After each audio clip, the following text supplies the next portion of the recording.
फर्ज। भैया, रिमझिम की शादी कैसे होगी? लड़के वालों की डिमांड तो कुछ भी नहीं है, फिर भी खाली हाथ बेटी को कैसे विदा कर दूं? जेठ जी ने तो पल्ला झाड़ लिया है। रिमझिम के पापा कहते तो मुझे कोई चिंता ही नहीं रहती, लेकिन कहते हुए रीना रोने लगी तो लखन बाबू बहन के कंधों पर अपने दोनों हाथ रखते हुए बोले, रोती क्यों है रीना? भगवान सब ठीक कर देंगे। और फिर हम है ना? रिमझिम के मामा मामी। हाँ रीना, अपने भैया भाभी पर भरोसा रख, खूब धूमधाम से हम अपनी रिमझिम का ब्याह करेंगे। अब चाय पी ले, तेरी पसंद की अदरक वाली बनाई है। हंसते हुए लखन बाबू की पत्नी ने कहा तो रीना अभिभूत हो गई। रीना लखन बाबू की ममेरी बहन थी। संपत्ति के बंटवारे को लेकर उनकी अपनी बहन कावेरी ने तो भाई से संबंध तोड़ लिया था, लेकिन रीना बहन का फर्ज निभाने में कभी पीछे नहीं रही थी। 5 साल पहले जब दिल्ली में उनकी पत्नी की गंभीर सर्जरी हो रही थी, वो अकेले पड़ गए थे। तब रीना के पति ने ही आगे बढ़कर कहा था कि भाई साहब, आप चिंता क्यों करते हैं, हम सब हैं ना। और रीना ही साथ रहकर अपनी भाभी की सेवा की थी। किशोरावस्था में जब उनका मोहन गलत संगत में पड़कर पढ़ाई से जी चुराने लगा था, तो दोनों पति पत्नी बेटी को सही राह पर लाने में नाकाम हो गए थे। तब रीना भतीजे को यह कहकर अपने साथ ले गई थी कि अब आपका वाला मोहन ही लौटाऊंगी, और उसने अपना वादा पूरा किया भी। उसी की मेहनत का फल था कि आज उनका बेटा ऑस्ट्रेलिया की एक कंपनी में सॉफ्टवेयर इंजीनियर है। 2 साल पहले रीना के पति की मृत्यु हो गई और बेटी को दुल्हन बने देखने की साथ उसके पति की अधूरी रह गई। अपने पहचान वालों की मदद से रीना को बेटी के लिए रिश्ता तो अच्छा मिल गया था, लेकिन लेन देन करने में उसके हाथ जरा तंग हो रहे थे। इसलिए वो मदद की आस लेकर भाई के पास आई थी। शाम की चाय पीते हुए लखन बाबू जरा चिंतित थे। पत्नी ने उनके मस्तक पर चिंता की रेखाएं देखी तो पूछने लगी कि क्या बात है। तब लखन बाबू बोले, रीना को कह दो दिया कि सब हो जाएगा, लेकिन तुम ही बताओ कि पेंशन के पैसे में कैसे संभव है।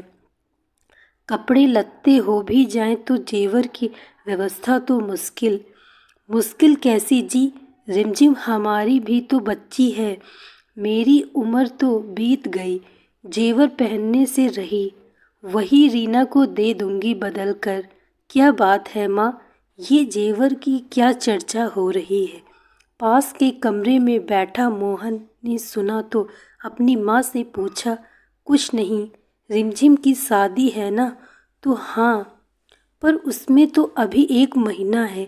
1 महीना तो है, लेकिन लखन बाबू ने पत्नी को बेटे को न बताने का इशारा किया तो मोहन पिता की ओर देखकर बोला, आपको मेरी सौगंध पापा, बताइए क्या बात है? बुआ को कोई प्रॉब्लम? हाँ मोहन, हम उसी की बात कर रहे थे। तुम्हारी माँ अपने जेवर रीना को देने को कह रही है। पापा, मैं हूँ ना, मैं देश से बाहर गया हूँ, परिवार से नहीं। बुआ ने जो हम सब के लिए किया है वो मैं कैसे भूल सकता हूँ। रिमझिम मेरी भी तो बहन है, उसकी शादी की पूरी जिम्मेदारी मेरी है, कहकर उसने रीना को फ़ोन लगाया और बोला कि बुआ, मैं हूँ ना, रिमझिम की शादी उसका भाई इतनी धूमधाम से करेगा कि लोग देखते रह जाएंगे। आपको किसी भी प्रकार की चिंता करने की आवश्यकता नहीं है। मैंने छुट्टी की अर्जी दे दी है, बहन को विदा करके ही वापस जाऊंगा। बुआ, मोहन ने हंसते हुए कहा तो रीना खुशी से रो पड़ी। लखन बाबू पत्नी से बोले कि हमारे पुण्य कर्मों का फल है कि हमें मोहन जैसा बेटा मिला है जो परिवार के प्रति अपनी जिम्मेदारी को समझता है और निभाता भी है। फिर तीनों बैठकर बारात, कैटरिंग, जेवर इत्यादि की प्लानिंग करने लगे। 1 महीने बाद तय किए दिन पर रिमझिम का विवाह हुआ। लखन बाबू और मोहन ने रिमझिम की शादी में कोई कमी नहीं होने दी। उन्होंने अपने फर्ज को दिल से निभाया था। रीता अपने भाई और भतीजे को देख बस उनको दुआएं दिए जा रही थी कि भगवान ऐसे रिश्ते सबको दे जिन्होंने अपने होने का एहसास दिलाया। और उन्होंने रिमझिम के लिए वो किया जो शायद रिमझिम के पापा भी नहीं कर पाते। बारात विदा होने के बाद रीता ने भाई और भतीजे से बोला कि अपने जो किया उसका एहसान मैं ज़िंदगी भर नहीं उतार सकती।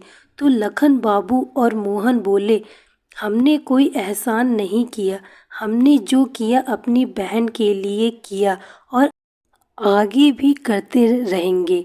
लखन बाबू ने रीता को गले लगा लिया।